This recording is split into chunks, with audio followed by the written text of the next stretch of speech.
ማነ ልጄ አንዴ ቁም እስቲ። አቤት ጋሽ። የሆነ ነገር የጣልክ መሰለኝ።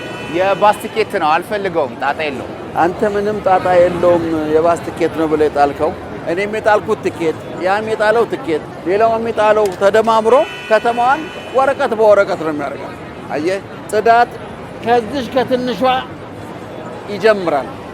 እቺ የጣልካትን ትኬት ቆሻሻ መጣያ ቦታ ላይ ብታስቀምጣት ከተማችን ትጸዳለች። በል አሁን እቺ ወረቀት እዛሽ ቦታ ላይ ጣል። እሺ እግዚአብሔር ይባርክ። ትኬትም ሆነ ሌላ ወረቀት መሬት ላይ ያንጣል። የከተማችንን ጽዱ ስፍራ በጋራ እንጠብቅ። የአዲስ አበባ ከተማ አስተዳደር የጽዳት አስተዳደር ኤጀንሲ